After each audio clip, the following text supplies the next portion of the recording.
Vienna, ইউরোপের বুকে এক শীতল সকাল। অস্ট্রিয়ার প্রতিরক্ষা মন্ত্রণালয়ের করিডোরে জরুরি বৈঠক চলছে। টেবিলের ওপর রাখা কাগজে লেখা যুক্তরাষ্ট্রের অনুরোধ। ইরানে হামলা চালাতে যুক্তরাষ্ট্র অস্ট্রিয়ার আকাশসীমা ব্যবহার করতে চায়।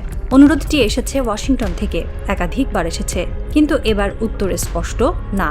অস্ট্রিয়ার প্রতিরক্ষা মন্ত্রণালয়ের মুখপাত্র জানিয়েছেন, অস্ট্রিয়া দীর্ঘদিন ধরে সামরিক নিরপেক্ষতার নীতি বজায় রেখে আসছে।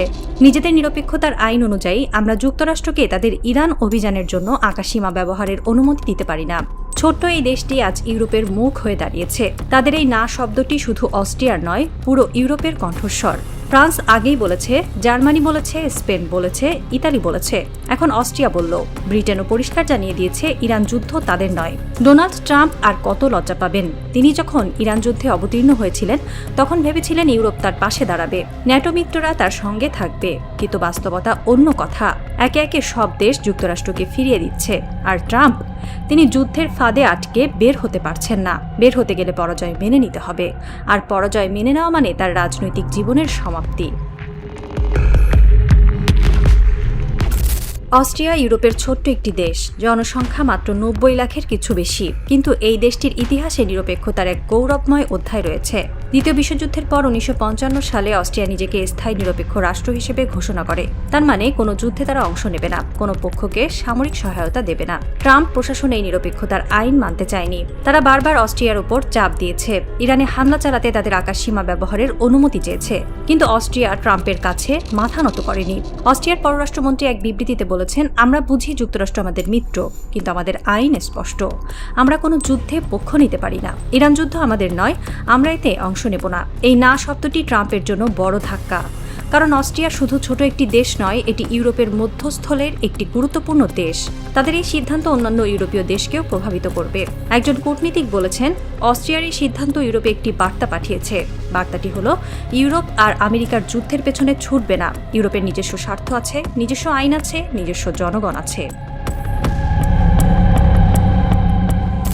অস্ট্রিয়া একা নয়, এর আগে ফ্রান্স, জার্মানি, স্পেন, ইতালি একে একে সব দেশ যুক্তরাষ্ট্রের অনুরোধ প্রত্যাখ্যান করেছে। ফ্রান্সের প্রেসিডেন্ট ইমানুয়েল ম্যাক্রো এক সপ্তাহ আগেই জানিয়ে দিয়েছেন, হরমুজ প্রণালী সামরিক অভিযানের মাধ্যমে উদ্ধার করা বা পরিচালনা করা অবাস্তব, সেটা কখনোই সম্ভব নয়। তিনি আরও বলেছেন, ফ্রান্স এই যুদ্ধের কোনো পক্ষ নয়। জার্মানির চ্যান্সেলর ওলাফ শলচ বলেন, আমি এই যুদ্ধে জড়াতে চাই না, আমরা শান্তিপূর্ণ সমাধান চাই।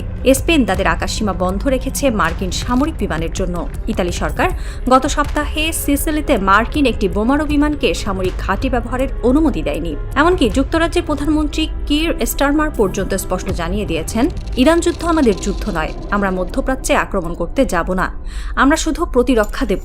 তিনি মধ্যপ্রাচ্যের 3টি দেশ সফর করে এই বার্তাই দিয়েছেন। এইসব ঘটনা প্রমাণ করে ইউরোপ আজ ট্রাম্পের যুদ্ধনীতির বিরুদ্ধে সরব হয়েছে। ইউরোপীয় দেশগুলোর নাগরিকরা কষ্ট পাচ্ছে। জ্বালানি সংকট, মুদ্রাস্ফীতি, অর্থনৈতিক ধস, সবকিছুর দায় ট্রাম্পের উপর চাপাচ্ছে তারা। ইউরোপীয় দেশগুলো একসময় আমেরিকার সবচেয়ে ঘনিষ্ঠ মিত্র ছিল। ন্যাটোর সদস্যরা ছিল আমেরিকার অস্ত্রের সহায়ক, কিন্তু আজ সেই একই দেশগুলো আমেরিকাকে ফিরিয়ে দিচ্ছে। কেন? উত্তরটি সহজ। ইউরোপীয় দেশগুলোতে গণতন্ত্র আছে, তাদের সরকারগুলো নিজেদের নাগরিকদের কাছে জবাবদিহি করতে বাধ্য, আর সেই নাগরিকরা আজ কষ্ট পাচ্ছে। ট্রাম্পের ইরান যুদ্ধের কারণে বিশ্বব্যাপী জ্বালানি সংকট তৈরি হয়েছে। তেলের দাম আকাশচুম্বী, পেট্রোল, ডিজেল, গ্যাসের দাম বাড়ায় সাধারণ মানুষের জীবন দুর্বিষহ হয়ে উঠেছে। জার্মানির এক নাগরিক বলেছেন, আমাদের গ্যাসের বিল আগের চেয়ে 3 গুণ বেড়ে গেছে, আমরা কি করব? কেন আমেরিকার যুদ্ধের জন্য আমাদের এত টাকা দিতে হবে? ফ্রান্সের এক নাগরিক বলেছেন, ট্রাম্প যুদ্ধ চান, তিনি যুদ্ধ করুক, কিন্তু আমাদের কেন এই যুদ্ধে টেনে আনা হচ্ছে? আমাদের দেশের অর্থনীতি ধ্বংস হয়ে যাচ্ছে। ইউরোপীয় সরকারগুলো এই চাপের মুখে পড়েছে। তারা ট্রাম্পের যুদ্ধের সমর্থন দিলে তাদের ভোটাররা তাদের শাস্তি দেবে, তাই তারা নিরাপদ দূরত্বে থাকতে চায়। তারা কূটনীতির পথে হাঁটতে চায়, যুদ্ধের পথে নয়। একজন ইউরোপীয় রাজনীতিবিদ বলেছেন, আমরা আমেরিকার মিত্র, কিন্তু আমরা আমেরিকার বশ্যতার স্বীকারকারী দেশ নই। আমাদের নিজস্ব স্বার্থ আছে, সেই স্বার্থ এখন বলে আমরা এই যুদ্ধে যেতে পারি না। ইউরোপের এই একের পর এক না শব্দের পর ট্রাম্পের অবস্থা কি? তিনি এখন যুদ্ধের এক ভয়াবহ ফাঁদে আটকে আছেন। ট্রাম্প চান যুদ্ধ থামুক, তিনি যুদ্ধবিরতি চান, কিন্তু তিনি সরাসরি যুদ্ধবিরতি ঘোষণা করতে পারেন না, কারণ সেটা হবে তার পরাজয় স্বীকার করা, আর পরাজয় স্বীকার করা মানে তার রাজনৈতিক জীবনের সমাপ্তি।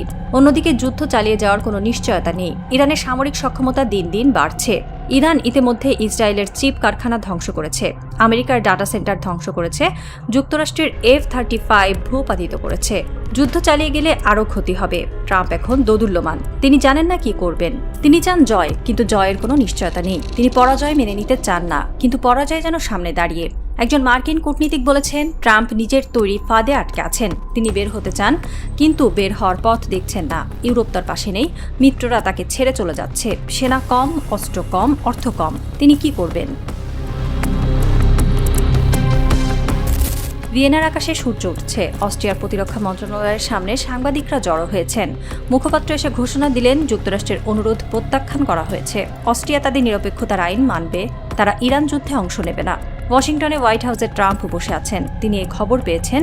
তিনি ক্ষুব্ধ, কিন্তু কিছুই করতে পারছেন না। তিনি আরেকবার ফোন তুলেছেন, আরেকবার মিত্রদের ডেকেছেন, কিন্তু কেউ সাড়া দিচ্ছে না। তেহরানে মোজতবা খামেনি তার প্রার্থনায় বসেছেন। তিনি জানেন ইউরোপ ট্রাম্পের পাশে নেই।